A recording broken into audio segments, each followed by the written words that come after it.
Chroniques européennes, l'Union pour l'énergie. L'Union de l'énergie, une des priorités politiques majeures de l'Union européenne, permettra de réduire considérablement la dépendance de l'Europe à l'égard des combustibles fossiles, en éliminant les obstacles à la circulation de l'énergie dans un système énergétique pleinement intégré à l'échelle de l'Union européenne.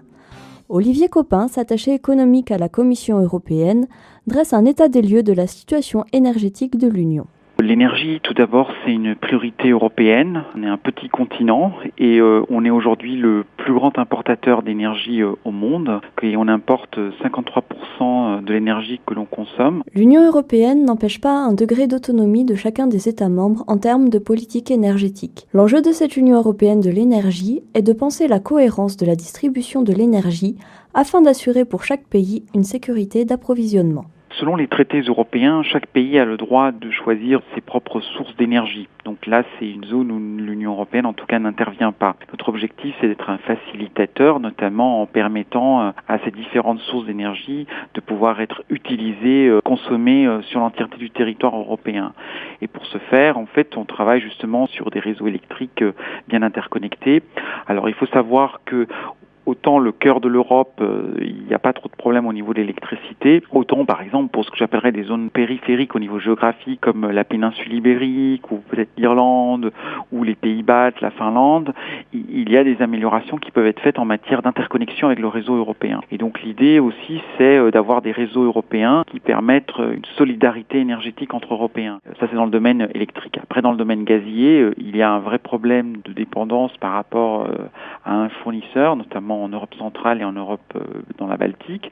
On essaye d'avoir beaucoup plus de cohérence dans la gestion de nos accords internationaux et donc de la sécurité d'approvisionnement dans le domaine gazier. Au-delà de la sécurité d'approvisionnement, l'Union européenne de l'énergie assure une transversalité entre les différentes thématiques liées à l'énergie. Olivier Copin détaille cette politique énergétique. Elle recouvre, comme on disait, la sécurité d'approvisionnement, la création d'un vrai marché intérieur de l'électricité ou d'un vrai espace européen de l'énergie, mais c'est aussi et surtout la transition vers une économie décarbonée. C'est notamment pour respecter les objectifs que l'Union européenne et ses États membres se sont fixés au niveau de la COP21. C'est notamment travailler sur l'efficacité énergétique comme une vraie source d'énergie. C'est développer la recherche et l'innovation dans le domaine énergétique pour justement s'assurer que on fait de la recherche dans ces domaines qui nous permettent justement cette transition énergétique. C'est vraiment une politique aujourd'hui qui se veut beaucoup plus cohérente. On ne peut pas faire une union européenne de l'énergie en se focalisant uniquement sur les aspects énergétiques ou uniquement sur les aspects climatiques.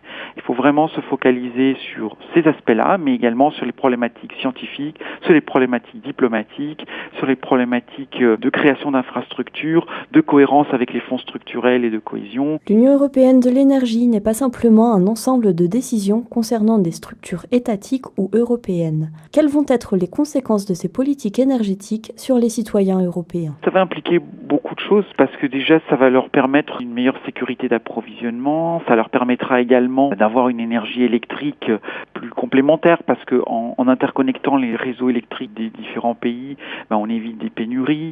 C'est également être dans un esprit de solidarité européenne parce que entre pays européens on va s'aider au niveau énergétique. C'est avoir des logements, avoir des aides pour des logements pour qu'ils puissent devenir efficaces au niveau énergétique. Donc là on travaille en soutien des États avec des fonds européens notamment. L'Union de l'énergie, c'est un projet pas uniquement pour les énergéticiens, c'est un projet qui doit être pris par les citoyens, par les consommateurs. Et c'est important justement dans l'Union de l'énergie de travailler à donner des outils pour que les consommateurs aient le maximum d'informations utiles sur leur consommation énergétique. Et c'est pas uniquement une question de prix, c'est une question également d'émissions de gaz à effet de serre, c'est une question de participation, d'être sûr que c'est un projet qui est porté par les citoyens et qui n'est pas que porté par le monde de l'énergie. L'énergie, ça concerne tous. Le vice-président Šefčovič de la Commission a fait une belle citation en fait. Il a rappelé par exemple que l'Europe s'est vraiment créée sur la communauté européenne du charbon et de l'acier et qu'aujourd'hui, il faut tous travailler ensemble avec toutes les sources d'énergie à créer une communauté européenne du vent et du soleil.